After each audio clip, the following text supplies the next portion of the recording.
तीन जादुई घर की कहानी। एक दिन की बात है, बचरपुर गांव में लाला नाम का एक आदमी रहता था। उसकी जिंदगी में और कोई भी नहीं था। उसका ना ही कोई बच्चा था, ना ही कोई बीवी थी। एक दिन की बात है, उसके घर के बाहर बच्चों के रोने की किलकारें सुनाई दी। लाला बाहर जाकर देखा तो तीन बच्चे उसके घर के बाहर बैठे रो रहे थे। तभी लाला ने उन तीनों बच्चों को उठाकर घर में बिठा दिया। फिर उनके लिए दूध गर्म करके उन तीनों बच्चों को पिलाया। बच्चे शांत हो गए।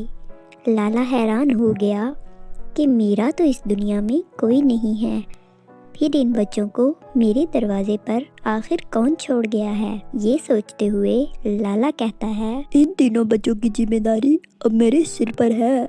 मैं इन तीनों बच्चों का पालन पोषण करूंगा और इनका बहुत ख्याल रखूंगा। अब धीरे धीरे समय बीतता गया और देखते ही देखते 15 साल बीत गए और लाला बहुत ज़्यादा बुढ़ा हो गया था। उसको काम करने में बहुत दिक्कत होती। एक दिन लाला की तबीयत बहुत ख़राब होने पर उसके बच्चों ने कहा, पापा अब आप घर पर रहकर आराम करो, आगे के काम हम पर छोड़ दो। आप बस घर पर रहकर विश्राम करो। नहीं बेटा, तुम्हें भला इतनी छोटी सी उम्र में काम कौन देगा। नहीं पापा, तुम बस आराम करो, आगे का काम हम कर लेंगे। सबसे बड़े लड़के छोटे वाले लड़के को कहा कि तुम पापा के साथ रहो और उनका ख्याल रखो। हम लोग काम की तलाश में निकल रहे हैं। और अब वो दोनों भाई घर से निकलकर काम की तलाश में लगे हुए थे।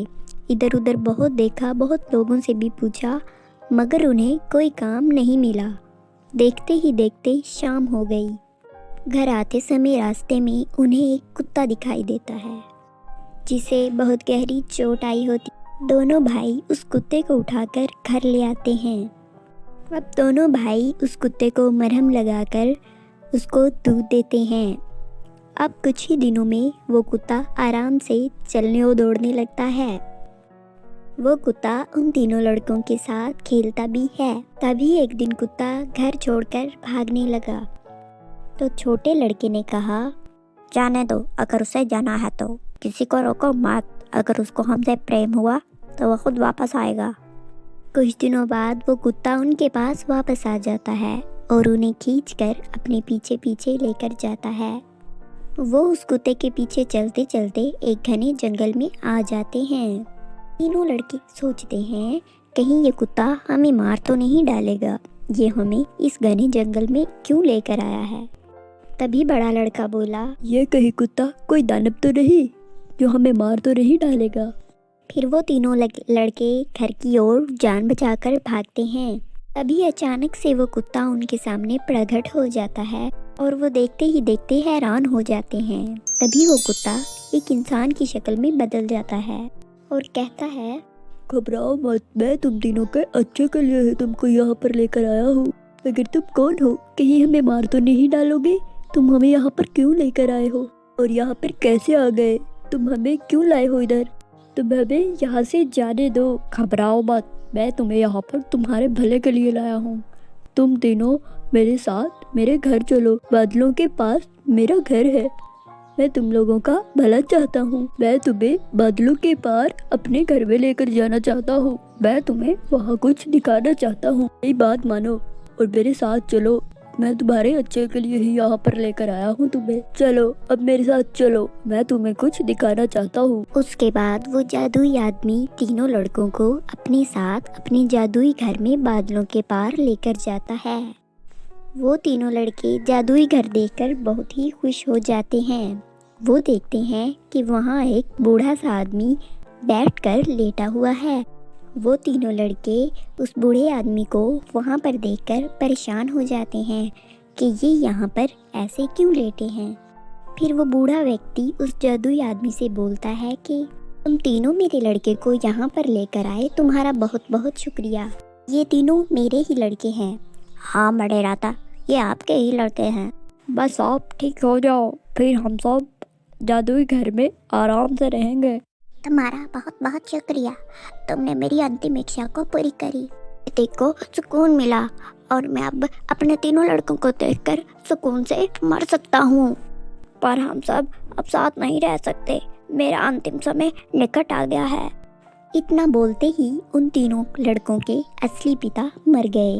देखो, तुम तीनों घबराओ मत, मैं तो बस तुम्हें सच्चाई से अवगत करवाना चाहता हूँ। तुम्हारी जिंदगी तुम्हारी ही है, तुम जो चाहो वह कर सकते हो। मैं तुम्हें सच्चाई बताता हूँ। कुछ 15 साल पहले की बात है। कुछ दानवों ने हमारे महल पर हमला कर दिया था और ये हमला कुछ 15 साल तक चला था और हम लोगों ने उन दानवों से डटकर सामना किया। लड़ाई के दौरान तुम्हारे पिता घायल हो गए। इस लड़ाई में सबसे बड़ा योगदान तुम्हारे पापा का ही था। इसी वजह से मैं तुम लोगों की जान बचाने के लिए तुम लोगों को धरती पर छोड़ आए थे। तुम्हारे पिता तुम्हारे लिए 3 जादुई घर छोड़ गए हैं, जिसपे तुम तीनों आराम से रह सकते हो। नहीं, हमें कोई घर नहीं चाहिए, हमें बस ये पता है कि लाला ही हमारे पिता हैं, उन्होंने ही हमारा पालन पोषण किया है, साथ हम इतने सालों से रहते आ रहे हैं। उनकी ये बात सुनकर उसने तीनों घर अपनी छड़ी से प्रकट कर दिए, जिन्हें देखकर लड़कों का सारा गुस्सा पिघल गया और वो बहुत खुश हो गए। जो लड़के अपने घरों में एक साथ प्रवेश करते हैं वो सब सीधा अपने विकास लाला के पास जाते हैं और फिर वो लाला को बताते हैं कि हमें पता चल गया है कि हमारे कोई दूसरे पिता हैं, और फिर लाला को पूरी की पूरी सच्चाई बताते हैं।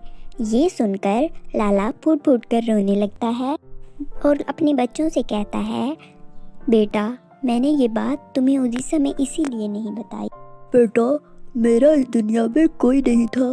मैंने तुम्हें ये सच्चाई इसलिए नहीं बताई, कहीं तुम सच्चाई सुनकर मुझे छोड़कर न चले जाओ। पर मेरा और कोई नहीं है। मैंने तुम्हें अपना परिवार समझा और तुम्हें अपने साथ रख लिया और तुम लोगों का पालन पोषण किया। पापा हमारे साथ चलो, अब हम सब इकट्ठे रहेंगे, हम उस जादुई घर में सब एक साथ रहेंगे। जैसे ही लाला और उसके बेटे उस घर में प्रवेश करने के लिए जाते हैं, वैसे ही वो लोग देखते हैं कि उनके लिए वहाँ नए वस्त्र और बहुत सारा धन इत्यादि चीजें मिलती हैं, और वो ये चीज देखकर बहुत प्रसन्न हो जाते हैं और खुशी खुशी रहने लगते हैं।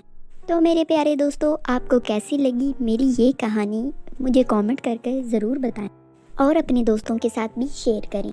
और हाँ दोस्तों, अगर आपने अभी तक मेरे चैनल को सब्सक्राइब नहीं किया है तो नीचे लाल बटन को दबाकर अभी कर लीजिए।